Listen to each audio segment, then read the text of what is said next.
got an amazing, the talented Will Poulter! Hi Will, how are you doing? I'm good, Charlie. Thank you so much for having me on. Oh, it's a pleasure talking to you. I'm really glad to be doing this. I've been looking forward to it all week. It's always nice to see a familiar face in isolation. It's difficult times, but I'm so glad that you're doing this. Are you ready for some funny questions, some interesting questions, and some serious questions? I'm ready for all the questions you got, Charlie. Throw them at me. Well, first of all, have your best impression at the ready. My best impression at the ready, okay. I'm sure you have many very good best impressions. When did you decide you wanted to become an actor? That's a really good question. I think the first time I can remember performing live was when I was sort of 10 or 11. But I think the first time that I really sort of decided that that's what I wanted to do was during the shooting of my first film. So I was lucky enough to get my first break when I was 12. And I did a film called Son of Rambo, and I loved it so much and I had so much fun doing it. And, you know, I wasn't all that happy at school, as I've kind of discussed with you before, but finding something that I was really passionate about and really sort of happy doing was huge for me. And, you know, I think you can relate to how much, you know, performance can help you when you're having sort of down moments or when maybe, you know, you're not enjoying school too much. And the opportunity to go away and shoot a film really made me sort of realize I wanted to do it for a career if I could. Yeah, so true. Has the arts always interested you? Yeah, I think it has. I think more than kind of the traditional sort of academic subjects. As you know, you've got to do all of them, but the arts definitely, music and drama and performance in general, have always kind of been the subjects that I've enjoyed the most. I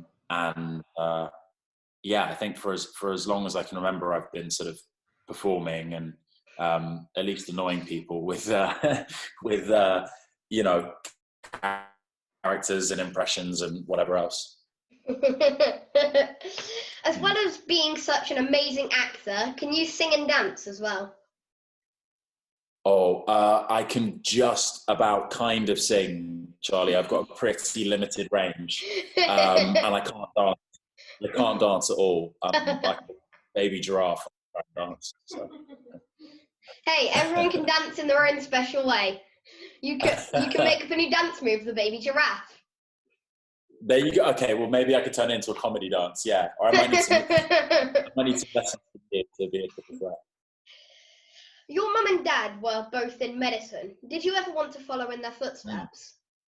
Do you know what? I never really had the grades for it, Charlie. You know, academically, it never really clicked for me. I really struggled in the sort of subjects that you'd need to go into that field. But I so admire my family for, you know, the various roles they have. My sister's a nurse and is currently working in intensive care. So she's kind of relatively frontline at the moment. And, you know, my mum nursed, my dad's professor of medicine as well. So, you know, immensely proud of my family, and I leave it up to them in full knowledge that they're kind of more capable than me.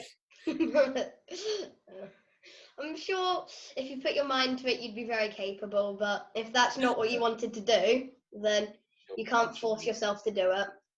You're right. Where did you train?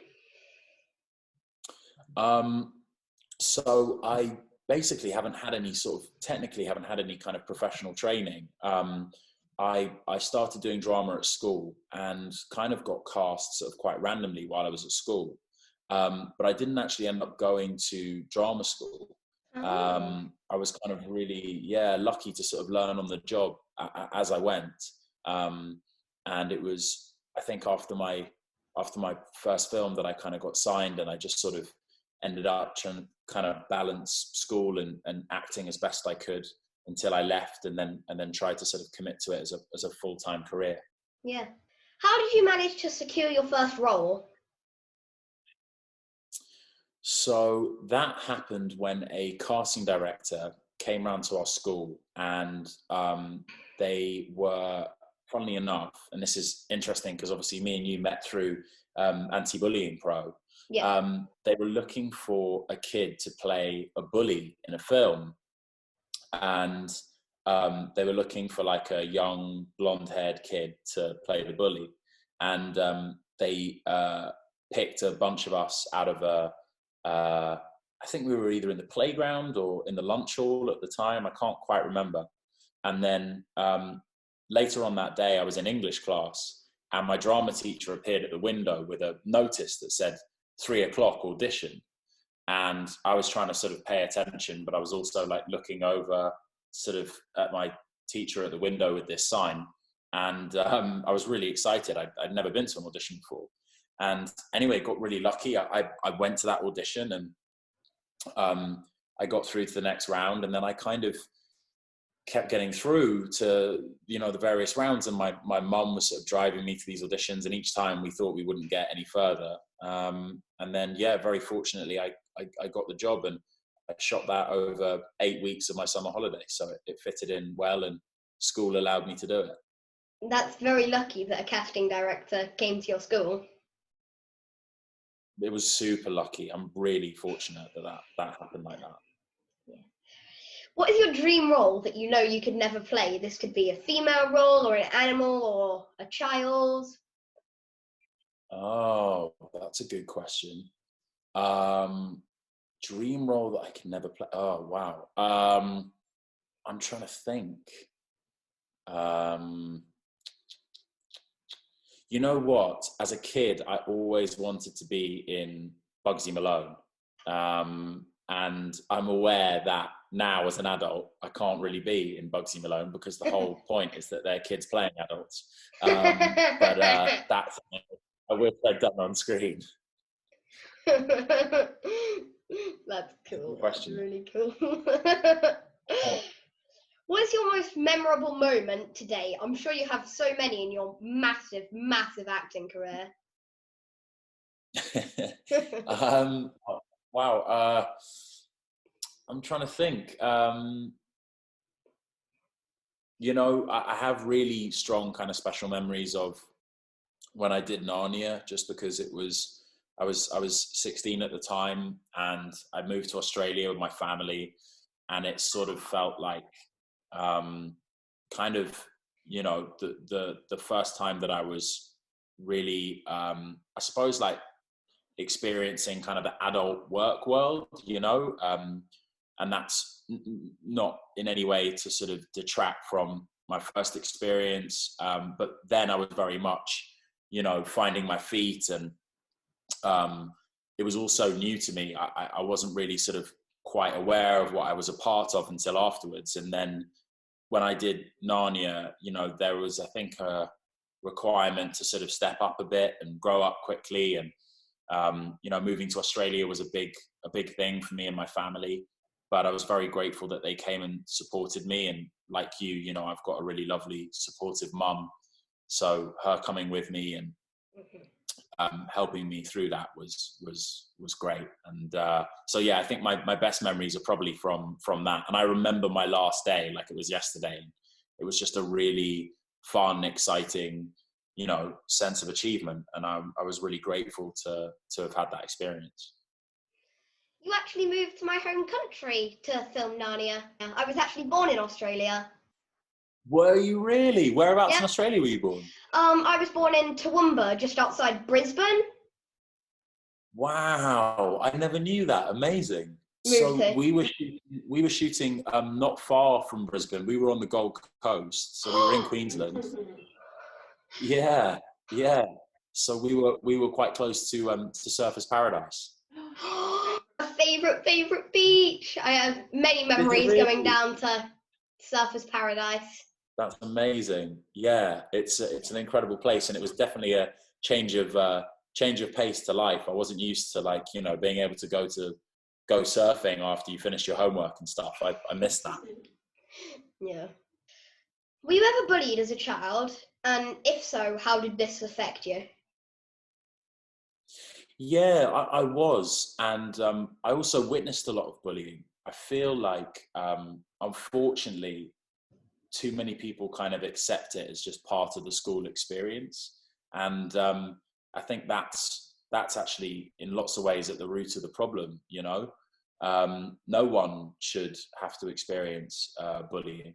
And, you know, if we accept that school is something that is supposed to prepare us, you know, as well as possible to enter the outside world and be as happy and as functional as we possibly can, then really we should be doing our utmost to make sure that bullying has no place in a kind of school environment.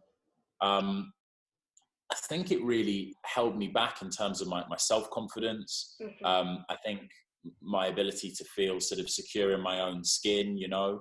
And I think finding performance was great for me. It was a wonderful escape from the times I felt sort of down, and the times that I didn't want to necessarily be around people in my own skin. But then I think I had to, later on in life, I think, address the effects of it and make sure that with acting and in playing characters, I wasn't just running away from who I am. Do you know what I mean? Yeah, yeah, it's so true. Hmm. I had the pleasure of meeting you last year at Anti-Bullying Week with the Diana Award, where I spoke and became an official ambassador. As you know, I suffered badly at the hands of bullies, and speaking out scared my mum as she thought it might make it worse. But then I remember her saying to me, if I have people like you and Sam Retford in my life who guide and influence me, then I'll be absolutely fine and turn into an amazing, caring man like the both of you. So thank you for taking the time to always speak with me and allow me to keep in touch. So how did you get involved with the Diana Award in the first place? Charlie, you're so sweet. First of all, it's your mum who I think has to take the credit for the young man that you're becoming. And secondly, I absolutely loved Sam and got to meet him and hang out with him at the same event that I met you. But I probably speak for Sam when I say that you're the one that inspires us. And your speech made me cry, but in a very good way. And no, I so appreciate you. I so appreciate you kind of extending kindness and maintaining contact with me. It means a lot to me. And anyway, I'm sorry, I forgot the second part of your question. What was the second part? How did you get involved with the Diana Award in the first place? Oh, good question. So I became involved in the Diana Award thanks to my friend Alex Holmes, who's the CEO and founder. Good old Alex. Yeah. And I became involved in 2010. And I think Alex reached out to me on Twitter initially, I think is how it happened. So I did a workshop with Alex in 2010, and then we've kind of just stayed in contact ever since. And so, yeah, the last workshop that I would have done was the one that I met you at 10 years later.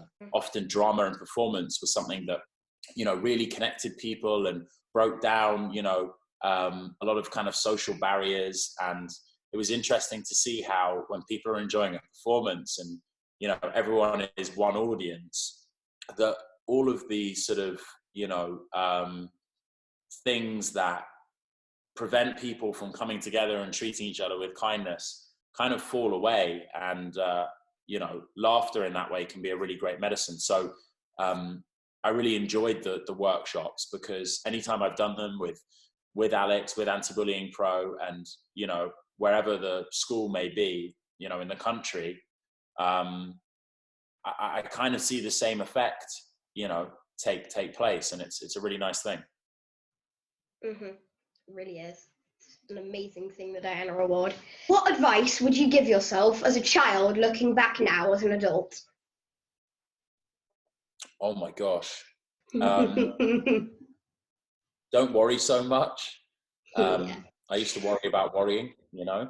I wish that I'd read more books, Charlie. I have to say, I found reading really boring, but I didn't really discover just how happy books make me until much later. How do you feel about reading? I absolutely love reading. I have like 4 whole shelves just filled to the absolute brim with books. Plus, my bedside table is full of them, and I've got stacks of them on the floor. See, somehow that doesn't surprise me, Charlie. You're so smart that doesn't surprise me. I wish I'd been more like you when I was younger. Maybe that would be my advice. Be more like Charlie.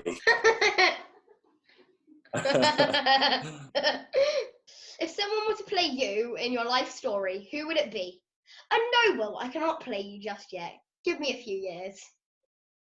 I want you to play me. Are you not allowed? Am I not allowed to say you? No, I don't have. You need to give me a few years. That would be great. If you played me, I could sing and dance. That would be ideal. We could make it a musical. It would be misleading. It would make me look like I'm a lot better than I am, but I'd be up for that. Do you still get in trouble off your mum?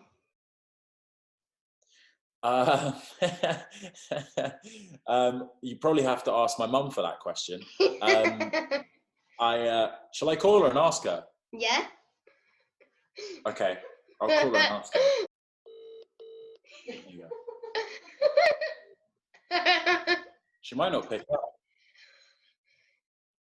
Welcome to the O2 messaging. Voicemail from mum.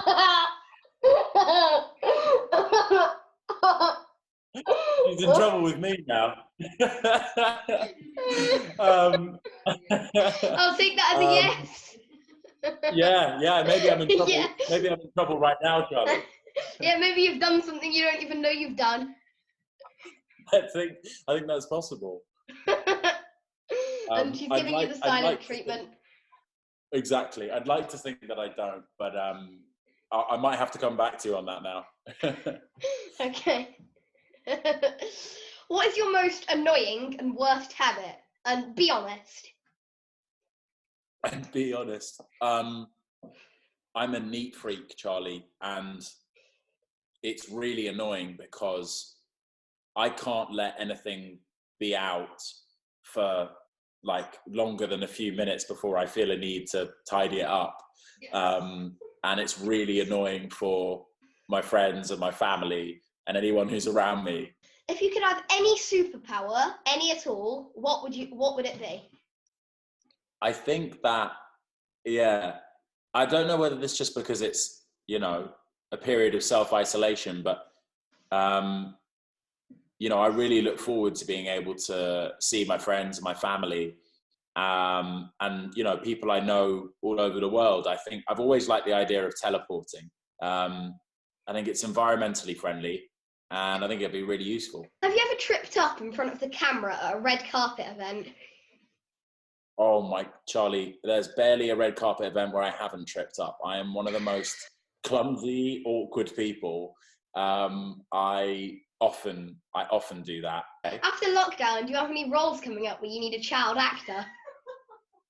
Oh, well, listen, I think we really need to. I think we've cracked a really good idea for a movie. I think me and you need to get Matt Damon on a Zoom meeting that I think is going to be a pretty big deal. I'm excited about it. Yeah! Let's just try and arrange this thing with Matt Damon, and yeah, we've got it. Absolutely. I think we should. I think he'd be interested to at least hear our pitch, We'll work on it and pitch it to him. Styles and Drew to write any music and Cameron McIntosh to direct it. There you go. Perfect. Now it's for a round of quickfire questions. Okay, quickfire. Ready? I'm ready. Text or talk? Oh, what did you say? Sorry, it broke up. Text or talk? Talk. Favourite day of the week? Friday. Favourite city? London. Last song downloaded? Oh my gosh. The last song I downloaded. Wait, I'll tell you. On The top, question JK. always stumps everybody. Sorry, on top, JK. Cool. First celebrity crush? Oh my gosh. Selma Hayek. Favourite junk food? My favourite junk food. Oh, pizza. I love pizza. Childhood TV show? Fresh Prince of Bel-Air. Socks with or without sandals? I'm going to go with, actually. Yeah, controversial, I know. We all have different fashion choices. Oh, dear. Cereal or toast? Toast. Yeah. Chocolate or Haribo? Oh, that is splitting my heart in two, Charlie. Chocolate covered Haribo. No, that's gross. I don't. That sounds absolutely gross. No, I'm gonna go with chocolate. Favorite Harry Potter character? I gotta go with Ron. Oh. Yeah, gotta go with Ron. Last but not least, remember when I told you to keep your best impression at the ready? Okay. Please, could you do your best impression for me? I will do one of mine for you.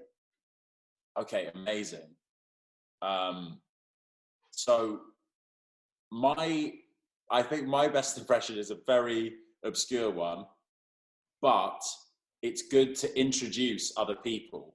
So tell me your impression and I'll introduce your person in the voice that I was planning on doing. Does that make sense?